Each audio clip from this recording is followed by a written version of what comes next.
Assalamualaikum warahmatullahi wabarakatuh. Waalaikumsalam warahmatullahi wabarakatuh. Selamat siang Ibu. Selamat siang. Mohon izin ganggu waktu istirahat Ibu di siang hari ini. Saya kebetulan salah satu calon guru penggerak angkatan 10. Saat ini sedang mengikuti program pendidikan guru penggerak, di mana kami mendapatkan tugas untuk menyelesaikan modul 3.1, tepatnya demonstrasi kontekstual, di mana tugas ini berhubungan dengan wawancara kepada kepala sekolah mengenai etika dilema atau bujukan moral yang terjadi di sekolah di bawah kepemimpinan Ibu. Mungkin dari kegiatan ini nanti kami secara tidak langsung bisa mendapatkan ilmu, bisa kami terapkan untuk kedepannya. Mohon izin ya Bu. Ya, dengan senang hati untuk membantu guru-guru hebat. Ya. Amin. Baik Ibu, pada kesempatan pertama ini di sini saya ingin tahu bagaimana cara Ibu untuk mengidentifikasi kasus-kasus yang merupakan dilema etika atau bujukan moral yang sudah terjadi atau pernah terjadi atau saat ini sedang terjadi di sekolah yang Ibu pimpin. Baik, terima kasih Bu Ulan. Dimana dalam kesempatan ini kita tahu memang di sekolah kita juga ada beberapa orang yang menjadi CGP dan yang sebelumnya juga sudah ada, alhamdulillah sudah ada yang lulus, dan tentunya saya sebagai kepala sekolah memberikan dukungan untuk rekan-rekan kepala sekolah untuk bisa maju, karena melalui CGP inilah guru-guru kita sekarang dapat berbuat lebih banyak. Jadi baik untuk masalah yang disampaikan tadi mengenai dilema etika atau bujukan moral ya. Jadi kita di sekolah ini memang bergerak dengan sesama manusia. Jadi tentunya masalah itu pasti ada terjadi. Jadi baik itu mungkin dengan sesama kawan, dengan guru, dengan anak, dengan orang tua yang pastinya ada. Jadi untuk mengidentifikasi kasus-kasus yang termasuk dilema etika maupun bujukan moral itu memang kita harus membutuhkan trik juga tersendiri gitu. Jadi untuk yang namanya aja dilema. Jadi setiap masalah ada tata cara dalam menyelesaikan masalah. Nah, kalau yang namanya sudah dilema berarti kan menimbulkan dua sama-sama berat kan begitu. Berarti dianggap bahwa di dalam ada dilema etika ini kita harus mempelajari untuk kasus-kasus tersebut. Jadi untuk dalam mengidentifikasinya kita harus pelajari dulu situasi dan kondisi apa yang menyebabkan kasus-kasus tersebut muncul. Kemudian dari mempelajari situasi tadi, tentunya kita juga harus memiliki tim untuk bisa menyelesaikan masalah apabila masalah itu tidak dapat diselesaikan sendiri. Kemudian barulah di situ mungkin kita bersama-sama untuk menyelesaikan masalah tersebut. Berarti Ibu melibatkan tim kerja Ibu dari rekan guru ya Bu? Ya, karena sekali lagi masukan dari orang lain itu juga akan bisa memberikan keputusan yang terbaik. Baik Ibu. Nah, saat Ibu menjalankan pengambilan keputusan di sekolah Ibu ini, terutama untuk kasus-kasus di mana ada dua kepentingan nih Bu, misalnya benar sama benar, atau misalnya di situ ada kasus yang sama-sama mengandung nilai kebajikan nih.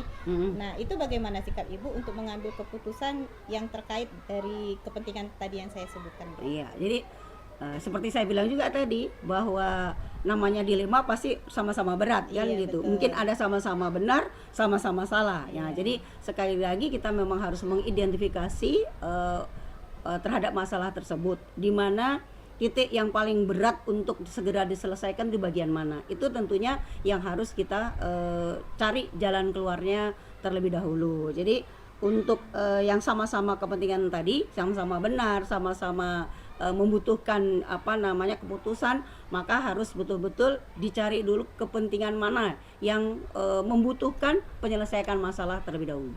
Nanti tetap kita identifikasi dulu nih titik masalahnya yang mana gitu ya Bu ya.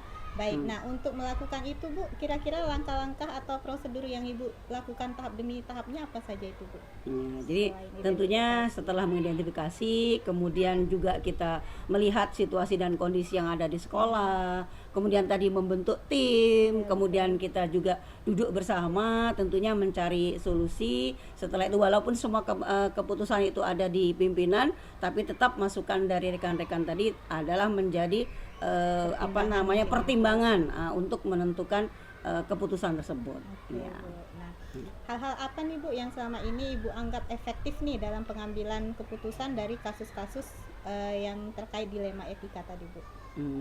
Untuk pengambilan keputusan yang dianggap efektif ya, Iya. tentunya itu tadi pertimbangan dari kawan-kawan atau rekan-rekan majelis guru. Kemudian yang kedua juga tentunya kita pikirkan untuk keputusan yang kita ambil itu ya jangan sampai merugikan kedua belah pihak itu tentunya. Berarti dampak positif Iya, negatifnya juga betul. harus dipertimbangkan Iya, ya Bu. iya. Nah, ada nggak Bu tantangan atau kayak hambatan gitu Bu selama Ibu mengambil keputusan yang terkait dilema etika ini Bu? Hambatan ada, tapi selagi kita masih bisa untuk dikomunikasikan, saya yakin keputusan itu akan dapat diambil. Yang pasti dua-duanya jangan sampai dirugikan. Dirugikan. Oke Bu. Ketika Ibu memiliki sebuah masalah nih atau kasus nih, apakah Ibu sudah menentukan jadwal khusus untuk menyelesaikan kasus tersebut atau misalnya ada program khusus, program tersendiri untuk menangani suatu kasus di sekolah Ibu? Iya. Saya rasa kalau program tidak ada ya untuk menangani masalah karena kita berharap tidak ada masalah. Iya betul. Kan begitu ya. Jadi sebuah dilema itu atau dilema etika atau bujukan moral tadi terjadi, kita berharap kan tidak akan ada terjadi ya. betul. Semuanya berjalan mulus gitu ya. Tapi apabila memang itu ada masalah, berarti memang harus segera diselesaikan. Jadi kalau untuk jadwal saya rasa tidak ada, tapi yang pasti setiap ada masalah segera untuk diselesaikan sehingga tidak berlarut-larut. Jadi tidak ada jadwal untuk penyelesaian dan juga tidak mungkin kita akan iya betul ya. Kira kan kalau kepala sekolah itu kan ada program kerja kepala sekolah Ya. gitu kan Bu. Siapa tahu nanti Ibu khusus nih menyiapkan misalnya di salah satu harinya untuk merefleksi atau mengevaluasi kinerja kita selama 1 bulan misalnya kan seperti Ya. itu Bu. Terus misalnya ada kendala-kendala sedikit mungkin disitulah jadwal Ibu mungkin untuk menyelesaikannya Iya. gitu. Kalau berhubungan dengan program, nah itu adalah memang bagian dari refleksi dan memang harus untuk ditindaklanjuti.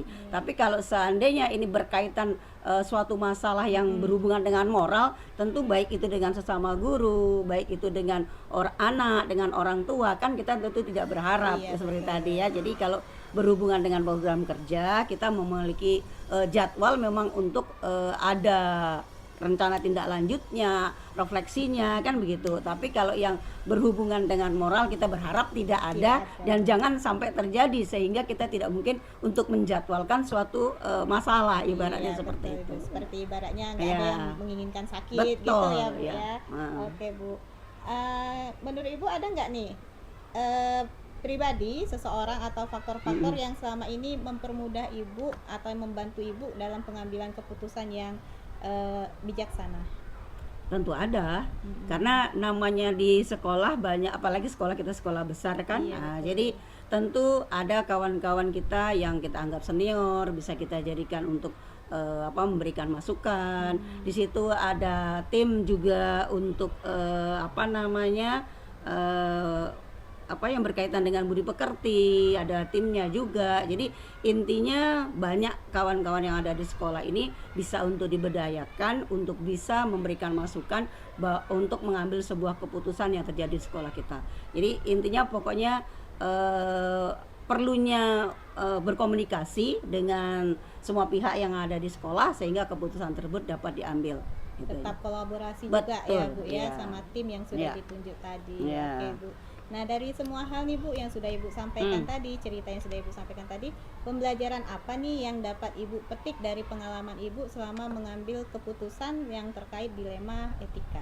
Iya, pembelajaran yang dapat kita ambil Yang pertama, masalah jangan dicari, kan gitu. Kalau bisa kita menghindari sebuah masalah, apalagi memang kita makhluk sosial, pasti akan berbenturan dengan sesama manusia. Jadi kita hindari kalau memang itu selama bisa dihindari. Yang kedua, jika memang itu masalah itu memang terjadi, maka seperti yang saya bilang dari awal tadi, kita juga harus pelajari kasus tersebut sehingga kita dapat menentukan langkah-langkah yang terbaik untuk bisa menyelesaikan masalah. Yang ketiga, jika memang ada masalah, segera diselesaikan, tidak berlarut-larut sehingga tidak menjadi beban untuk kita semua, sehingga kita dapat membentuk keluarga besar sekolah kita ini, dapat satu visi satu misi untuk memajukan sekolah kita. Itulah. Oke, baik. Jadi walaupun sudah sebagai jabatan sebagai pimpinan di satu sekolah itu, Ibu tidak menurunkan gengsi untuk menjalin kolaborasi sama rekan, Nah, ya, Bu? itu dia. Sebagai pimpinan kita tidak boleh memang itu, karena namanya kita adalah satu tim, bukan milik satu orang, bukan hanya milik pimpinan.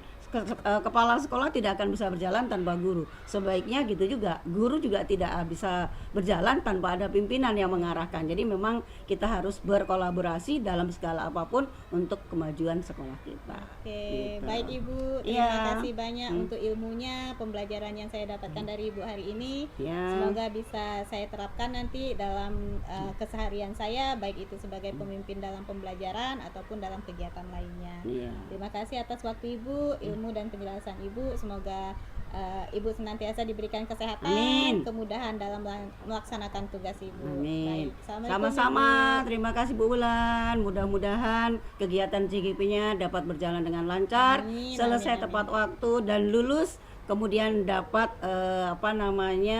mengejar karir, karena memang karir dari guru itu sekarang dimulai dari kegiatan CGP ini. Oke, sukses untuk Bu Ulan. Insya Allah, terima kasih Ibu. Sama-sama.